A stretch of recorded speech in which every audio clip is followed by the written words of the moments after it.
So in the next hour, I want to give you more examples and more deep reasons why you should really get familiar with exponential phenomena and decentralization. I hope powerful ways for you to understand how something as humble as these sequence of numbers can change the lives of everybody on the planet.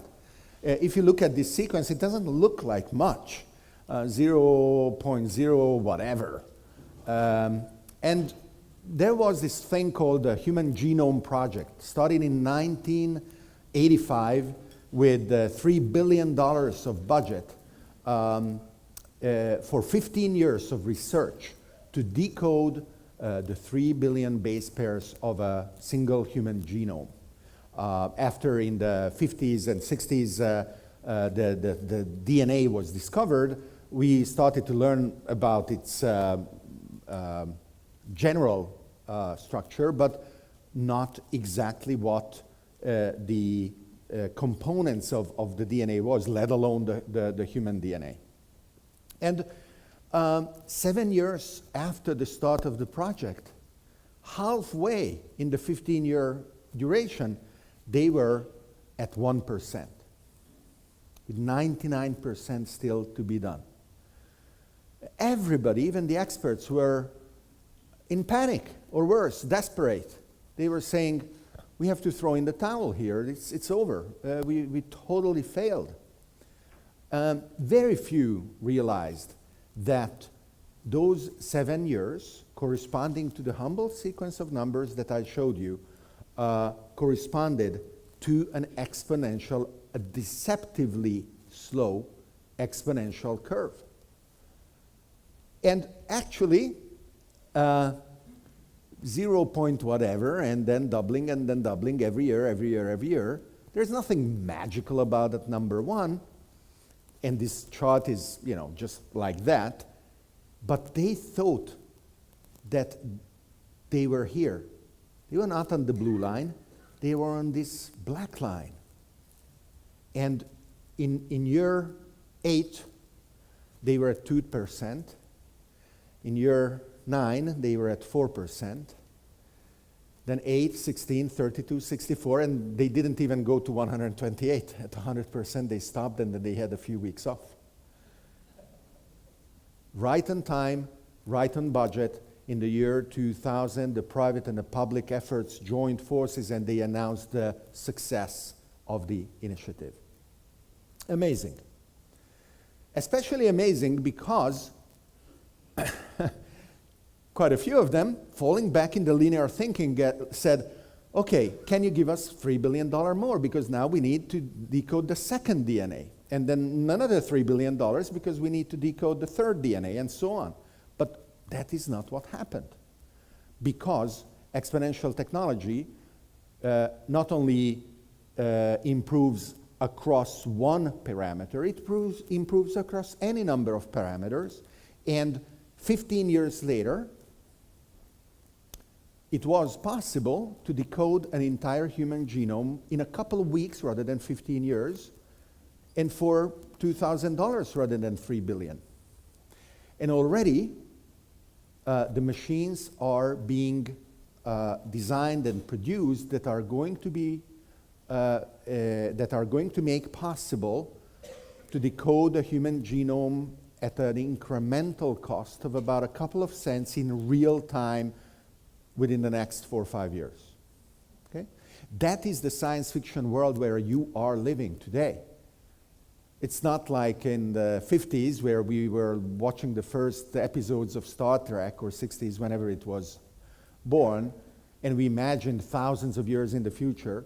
This is science fiction today, to the point where William Gibson, one of the creators of the cyberpunk style of science fiction, stopped writing about a future.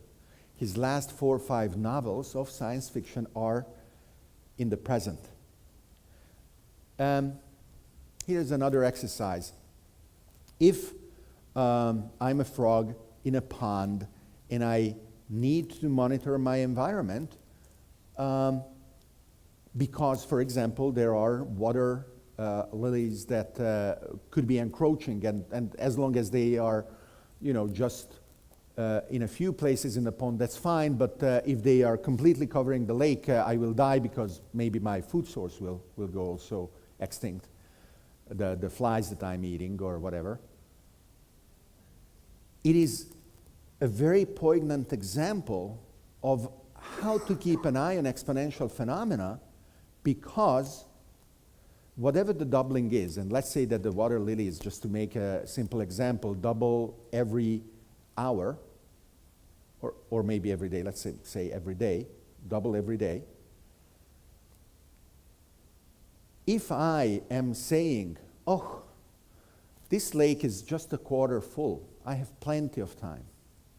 And then the morning after I wake up and I say, oh, this lake is just half full, I have plenty of time. And then I go to sleep the morning after I'm dead. Because the water lilies will have doubled, and from half they will have colonized the pond completely. And that is why those who are familiar with exponential phenomena are quite alarmed about climate change. Because substitute the frog with humanity and the pond with the planet, I don't know whether the pond is a quarter full or a half full, but we have to be extremely alert about what is going on, otherwise the morning after we will be all dead. And of course, both examples are quite clean and neat, and all the noise is taken out of the picture, because this is what reality looks like. When the noise and the signal are mixed all together, and you do believe that you are seeing something, but everybody else tells you you are wrong. And by the way, when you are working on new things that are radically new, by definition, everybody else will tell you that you are wrong, otherwise it wouldn't be new, it would be completely known to everybody. And 99% of the time you will be wrong. Or 99 of us out of 100 will be wrong, but one of us will be right.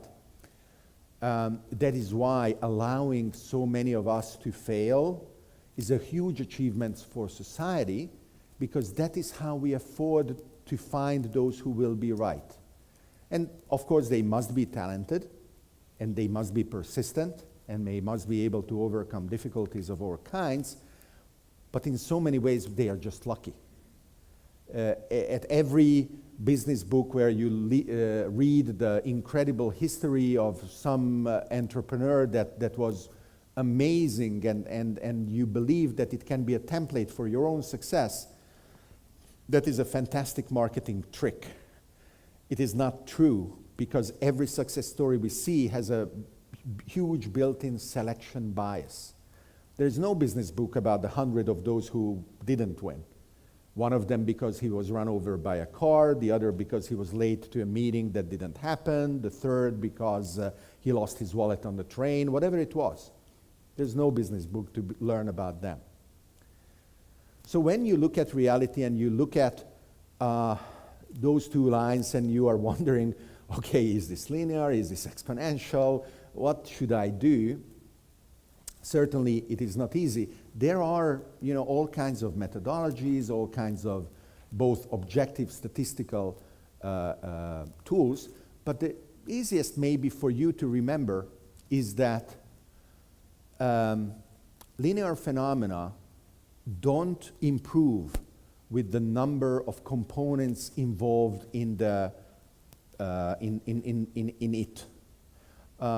If I need, for example, a repeater to transmit a message every meter, and I need 10 repeaters for 10 meters, well, if I need to transmit it 20 meters, I will need 20 repeaters. It is not getting any better.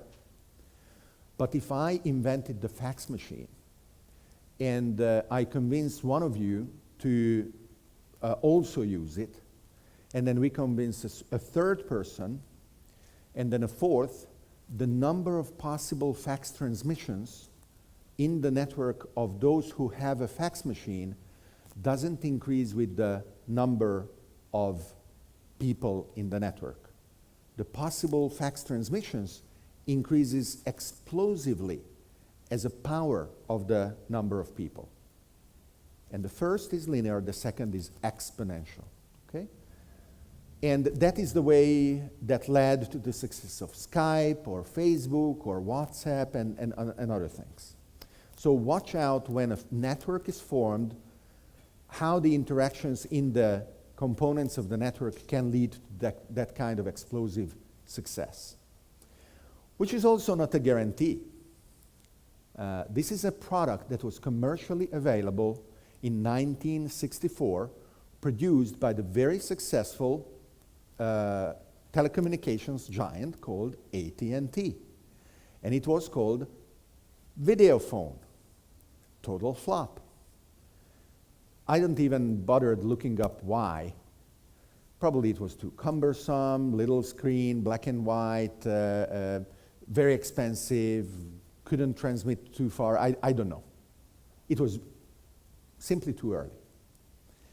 And you can be 50 years too early, as it happened to the video phone, or you can be 500 years too early. In Milan, there is a museum dedicated to Leonardo da Vinci with beautiful reconstructions of his helicopter designs. They could almost fly, certainly not with the technology of his time. Metallurgy, precision mechanics, aerodynamics, all kinds of knowledge were missing. But his ideas were really, sound. They were sound ideas. The principles were right. And that is an important selection criteria for investment, not only to find somebody who's passionate and really a crazy risk taker and will do everything possible to overcome the challenges, but really, is the timing right? Is the timing right for that particular project?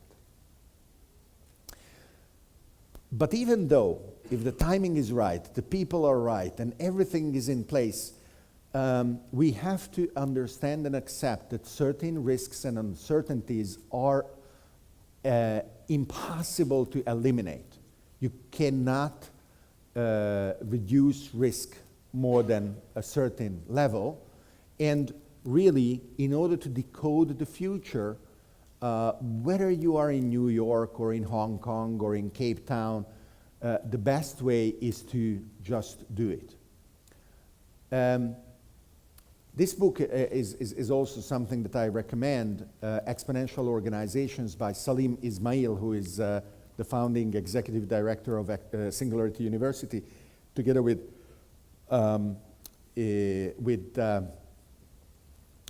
Yuri van Gest, who is a former student of ours. They co-authored it, and it became very, very successful. The impossibility of eliminating this kind of uncertainty is well illustrated by this chart. The success that you have should be well correlated with your future success. Everything else being equal, but everything else is not equal. If you were successful enough at the beginning of the 20th century, in order for your company to be included in the Standard & Poor's 500 index, which is the pinnacle of corporate success, that kind of premise would have statistically guaranteed you to be part of that index for more than 50 years. So it was true. Somebody successful would stay successful.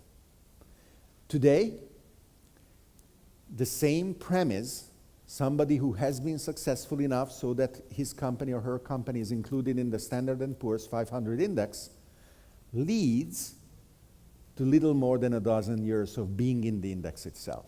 The churn, the constant innovation and renewal of the very definition of being successful changes very, very rapidly. This morning I gave you an example. Google, Facebook, Twitter, all threw in the towel. And they said the very industry that we are dominating, the advertising industry, should belong to the next generation who is better able to solve the problem that we don't even want to touch. Another example to show you that how many of you here have people they report to rather than being the boss? Okay, many of you are the bosses, that's great. But even if you have people who you report to, or if you are the boss, you may be told that you should prepare very precise projections and plans. You know, and whether they are 5-year plans or 3-year plans or yearly plans, whatever they are, these plans better be precise and reliable. Yes, of course, but there is a trade-off. You know, the more you invest in the planning, the less time you have executing, and you'd better measure reality rather than waiting around and refining that slide deck or that business plan and giving it back to the designer or the consultant for another revision cycle. Oh, come on, just go out and do it on the market. That feedback will be 1,000 times more precious, because it doesn't matter how precise your plans are, they will be wrong, guaranteed. Let me show you. Let's assume that I'm walking and I want to take 30 steps, and I am walking at a pace of every step measuring more or less a meter. So after 30 steps, I will be 30 meters, plus or minus whatever, you know. And if I'm not going to be 30 meters, it will be 29 or 31. That's fine. I'm okay with that kind of precision. But now let's change into another way of transportation. Rather than walking, let's assume I'm on a science fiction type of airplane that starts at 1 meter per second, taking off, and then keeps accelerating. So then it will be 2 meters per second, 4 meters per second, and so on. And rather than the kind of imprecision in walking that led me after 30 steps to half a meter of imprecision, let's ask ourselves, after those 30 doublings, where will the airplane land? And let's assume an impossible precision in measuring the starting speed. You know, whatever big the airplane is, 1 meter a second is, you know, it's a nice slow speed. And I believe, I want to measure that starting speed at a billionth of a meter, at a nanometer precision, plus or minus 1.0000001 plus or minus meters per second. So after 30 doublings, the imprecision of that initial condition will be amplified to the point that we don't even know where the airplane will land as a continent, not where it will land here or there. We are unable to predict after 30 doublings where the airplane will land on the entire planet, depending on that initial uncertainty. It gets amplified to that point, including the fact that after 30 doublings, if you make the calculation, the plane's speed will exceed the speed of light. And that in the last doubling, it will go around the planet 27 times and then stop. Anyway, this is just a hypothetical example to really drive home the fact that extreme planning is the enemy of reality, of doing, of measuring what you actually can achieve. That is the birth of the methodology of the so-called lean startup and of the minimum viable product and the Silicon Valley type of building startups, which is all about rapidly executing and measuring the results as you face your customers, as you face the market, as your product needs to be improved, etc. Because that coding the future is hard and there are no guarantees about the outcome if you do it in the abstract. There are not even enough guarantees when you do it in the concrete. That is why squandering human brains is such a crime, because we need all of us to understand what we should be doing. And you have to believe and protect innovation. You have to find ways so that regardless of how successful your organization is, you don't start to kill your own future by not believing in your own future. Kodak dominated the film industry for 100 years, literally 100 years. The entire existence of its own industry, basically. At the peak of its success, it was worth tens of billions of dollars and hundreds of thousands of people were working in Kodak. And every year there would be a little renegade team, hopefully going in front of the board, making a presentation and showing them something huge and clunky. They called it a digital camera that cost hundreds of thousands of dollars and could take images very slowly at a few hundred pixels of resolution. And they would ask, please, the board to give them more resources to improve this camera. And the board would say, but who would buy this? And they would say, well, we don't know.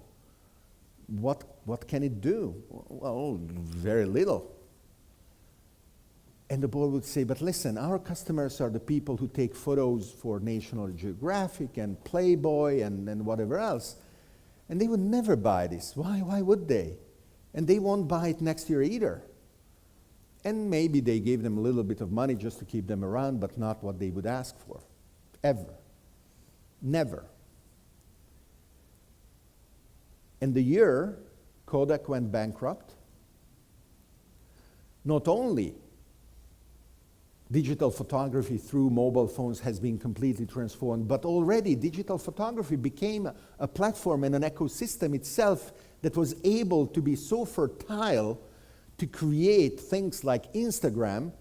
12 people acquired the same year that the last 12,000 people in the Kodak bankruptcy were laid off, and this acquisition of those 12 people by Facebook was for more than $1 billion for those 12 people. Probably not equally distributed among them. And yes, the smartphone itself was such an incredible disruption. I was so proud of this phone, the banana, probably because it was featured in The Matrix. Neo had it. I should have realized how ominous the falling of that phone was symbolically in the movie, disappearing at the bottom of a skyscraper before Neo is taken by the agents and magically his mouth becomes shut or whatever. Well, Stephen Elop's mouth was not shut, but he was literally crying. The CEO of Nokia, who very candidly,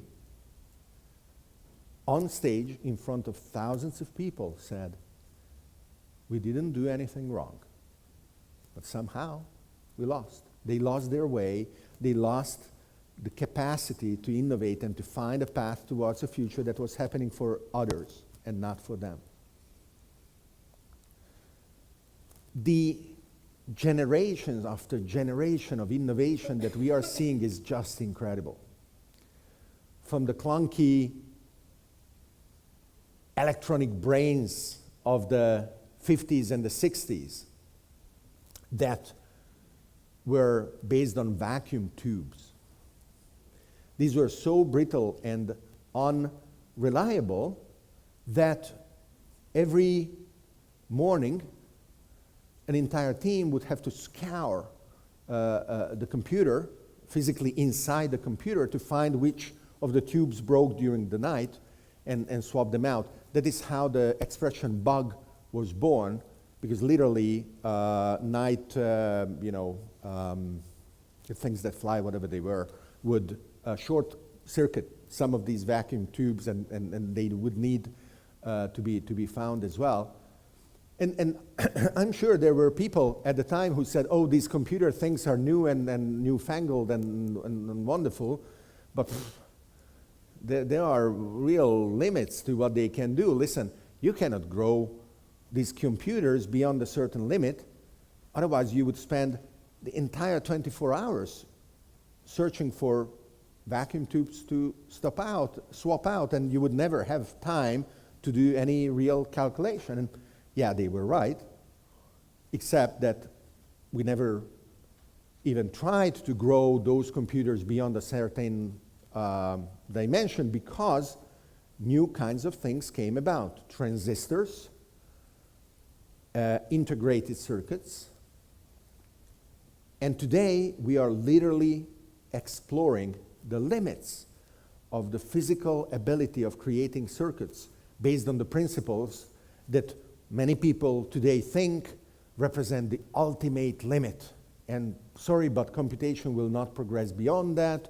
Moore's law is over. You read articles about how these computer things were great, but now it's over. We have to be accustomed to a world where computers are not going to keep getting better anymore. And same thing. Already on the horizon, there are new technologies being developed that once commercialized, will revolutionize the field completely. Let me use an analogy that you can relate to because it is in real estate. Let's assume Moore's law, Gordon Moore, one of the founders of Intel Corporation, the chips that are in many of your computers, and in none of your mobile phones, right? Intel dominates the personal computer chip market, and they are completely unable to break into the mobile market. They are desperate. Anyway, Gordon Moore, one of the founders of Intel, just looking at a very humble series of dots on his scratching pad, made a prophecy. He said, I believe we will be able to double the number of transistors per area if we really want it every couple of years. And everybody else in the world, engineers, electronics engineers, said, yeah, let's try. And for the past 50 plus years, they were able to deliver on that self-fulfilling prophecy. They were able to do that with all kinds of innovations.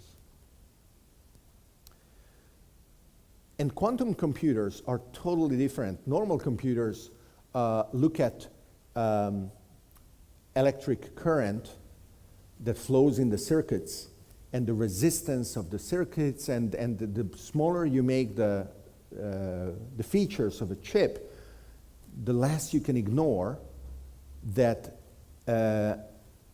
isolation and resistance are not absolute things, but in very small scales, quantum phenomena allow electrons to leak in ever greater numbers, and you just cannot stop them. It is impossible to eliminate that kind of leakage that becomes so dominant, and the classical approach won't work anymore. So let's assume that as those of my left are electronics engineers trying to prove Gordon Moore's self-fulfilling prophecy right for the next generation again, are working on a classical circuit, and you build a building 2 stories high. And then you, on my right, come along, and based on more or less the same principles, you say, no, I want to beat those guys. I will build a building 4 stories high.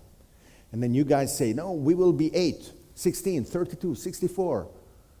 And then you guys do 128, which is taller than the tallest building in the world. And you're so happy because, you know, those guys will never be able to build a building 256 stories high. That's just outside of the engineering capabilities. It's impossible, never will happen. So Google bought a couple of experimental quantum computers a few years ago and created at the NASA research park where Singularity University is, together with a few of our students, what is called the Quantum AI Lab, a joint venture between Google and NASA. And they said, let's do this, what I just described. Let's pit the quantum computer against all our classical computing resources. And Google has a few computers, right? Their data centers are pretty powerful. And about a year ago, they published a paper where the quantum team announced of having built, metaphorically speaking, responding to the achievements of the other team that was triumphantly announcing a building 128 stories high, in response to that, a building that was not 250 stories high. It was 10 million stories high. Okay?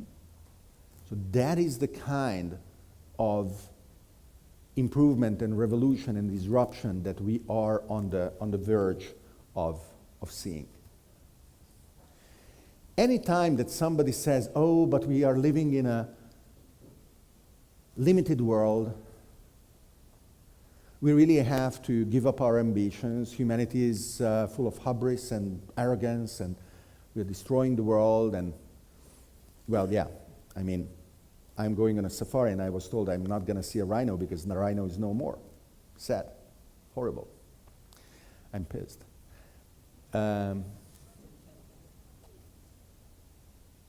But when we talk about technology and innovation, that is not what we are talking about. We are talking about a sequence of those S-curves that one after the other design the exponential. Not this knee of the curve that will be met unavoidably by the other one forming a logistic curve. This one, generation after generation after generation, right? This is very important because critics just don't understand this, have a hard time understanding this. And the things that are happening as a consequence are really mind-blowing. Funny and tragic and all kinds. Last week, somebody died because a self-driving car killed her. Many of you have heard. 1 million people die in car accidents every year. And those cars are driven by people. They are dumb cars. They are not self-driving cars. And of course, that doesn't mean that self-driving cars shouldn't be better than start killing people so fast. But the real issue is the balance. And soon, it will be evident because Tesla and Google and others, apparently more scrupulous than Uber, are going to publish results, and they are already doing that because it is required by law in the US, where certain states like Arizona and California and others are really at the forefront of innovation. They did implement policies and regulations that allowed this experimentation to happen, similarly to how hopefully more and more countries are going to embrace Bitcoin and blockchain and ICOs, allowing this experimentation to extend to those fields as well.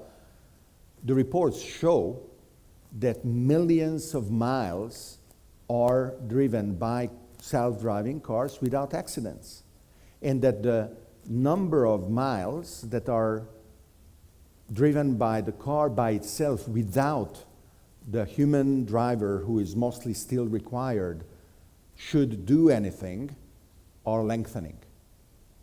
Rather than a few dozen, we are now talking about thousands of miles without a human ever doing anything, ever needing to do anything. So, talking about unexpected consequences, what does have to do anything with the other picture on the right side of the slide, which is, you know, the representation, still somewhat theoretical, of a 3D printed human organ? Well, turns out that the first cause of death in the age bracket from 25 to 35 for all countries is car accidents. And young people, when they die tragically in a car accident, are a wonderful source of replacement organs for old people. Hearts and eyes and lungs and, you know, everything we can take we do.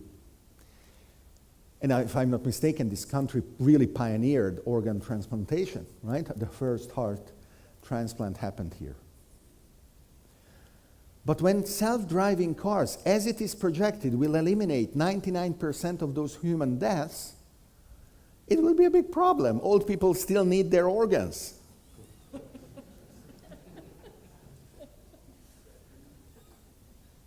That is why an entire industry is being born, not only matching what we could do already, but vastly exceeding it, because those organs will be created out of your own stem cells, reprogrammed so that they are pluri or omnipotent.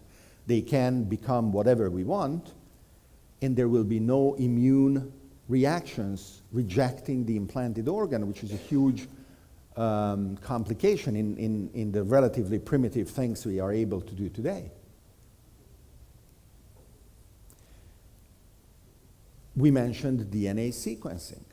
Imagine what will happen to the insurance industry when universal DNA sequencing becomes possible. Rather than relying on the convenient buckets that anybody can belong to based on the statistical ignorance of whatever will happen to him or her, based on simple parameters like age and whatever components of lifestyle or occupation or whatever else, everybody will be empowered to make two equally horrible decisions for the insurance industry.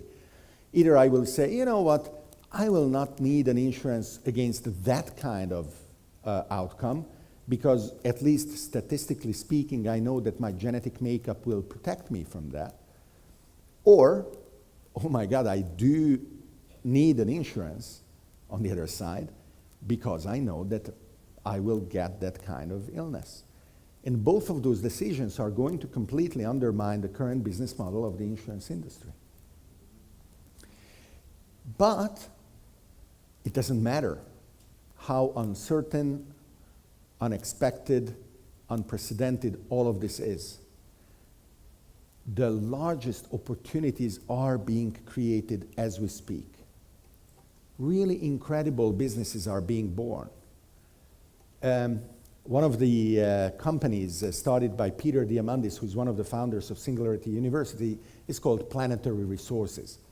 Planetary Resources launches satellites and robots to identify and potentially in the near future mine the asteroids.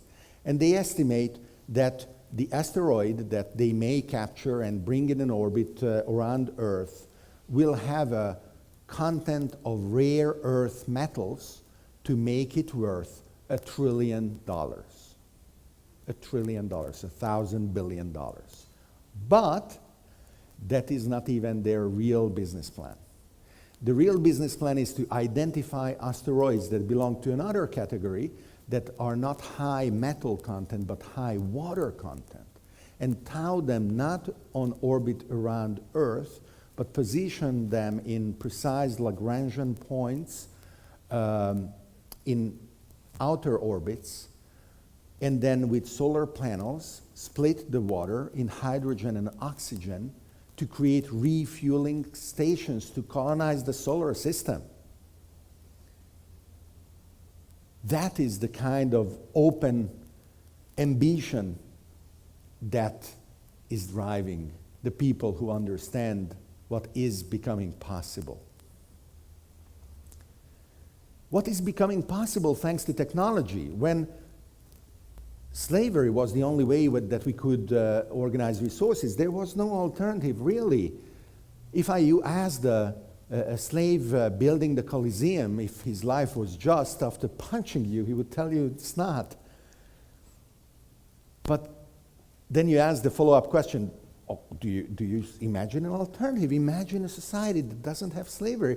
And he would probably punch you a second time and then tell you, listen, buddy, I have a Colosseum to build. Yeah, I can revolt and rebel, and I will be killed, and the next guy will take up this piece of rock because that's the only way we can build a Colosseum.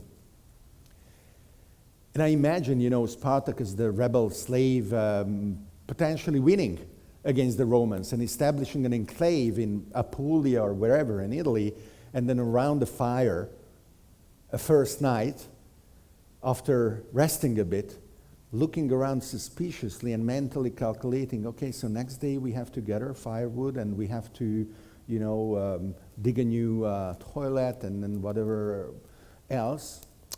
Who's going to be the slave tomorrow?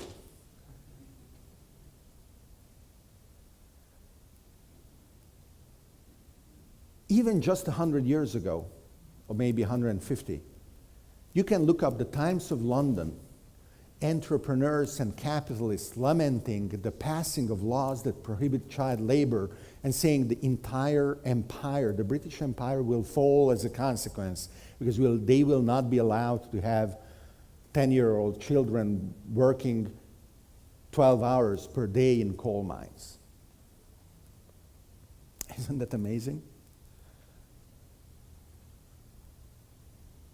And we have nation states today so successful that they believe to have planetary jurisdiction to do whatever they want, to kill millions of people at the whim of what they believe is right.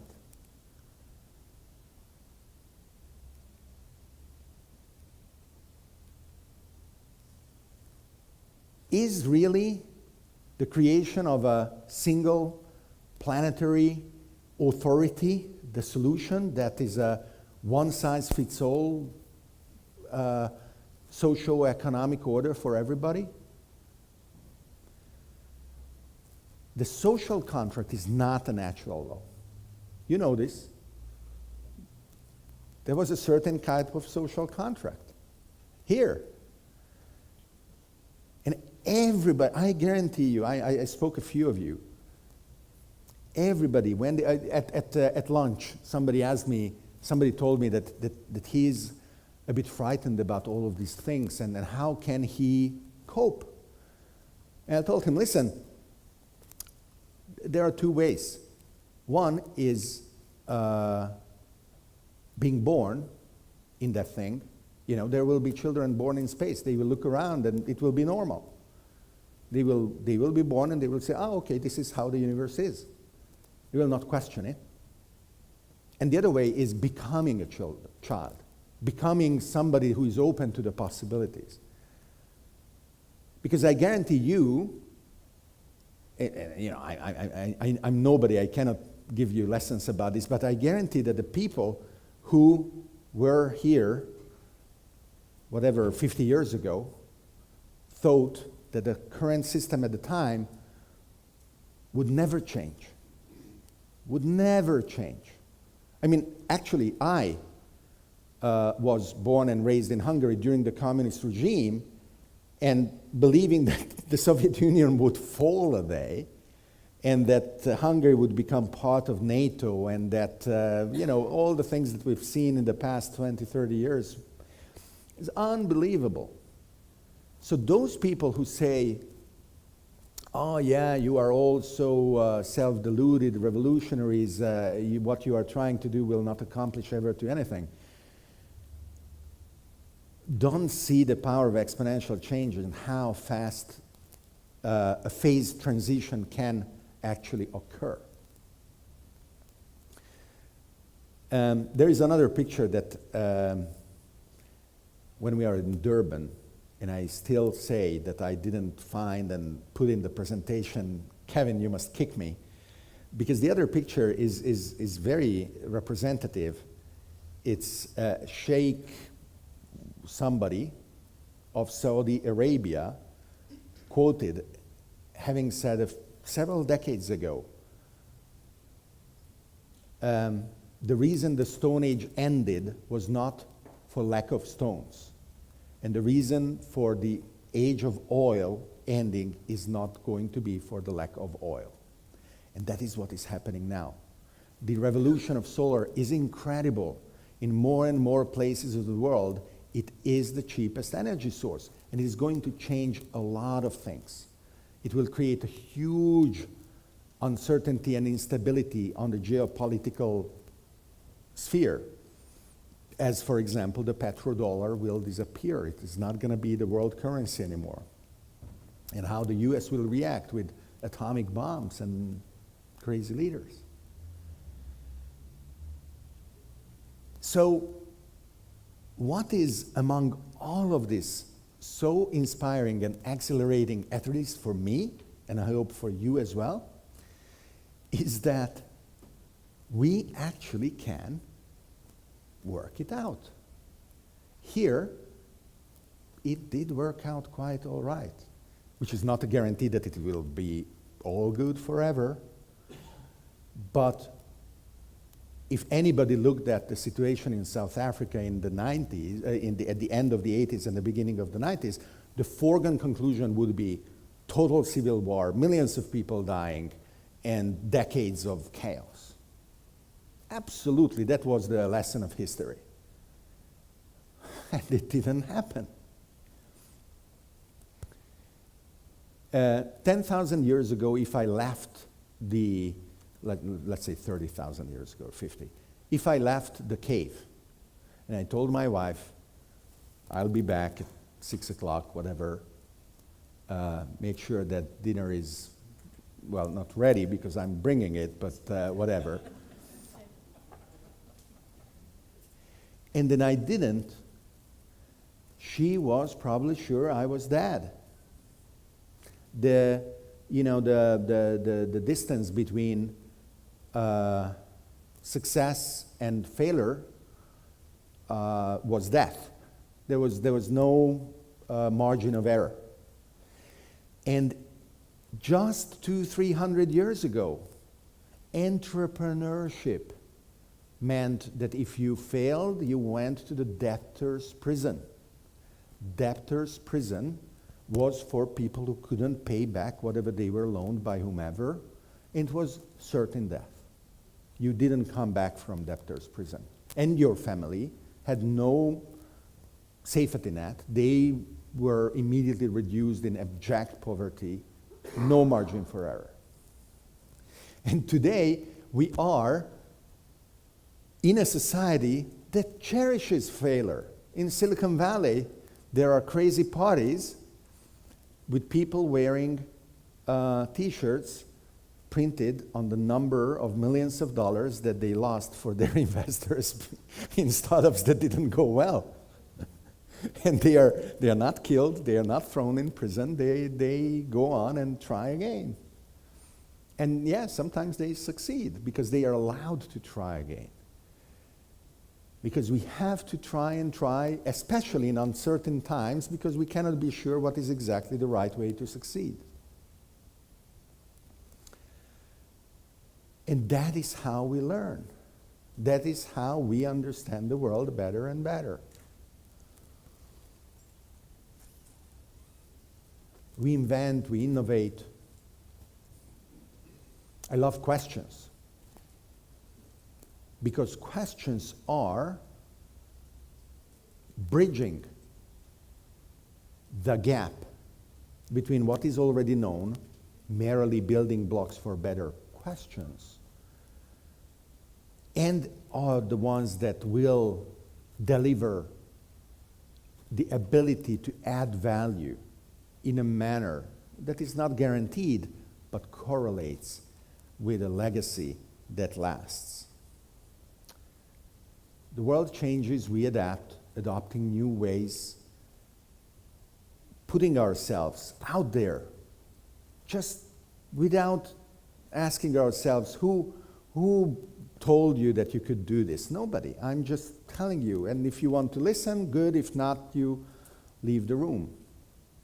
We acquire enormous degrees of freedom and increasing choices for everybody, going from idea to action faster and faster, with unbounded opportunity, where I am sure you already want to be part of. Thank you.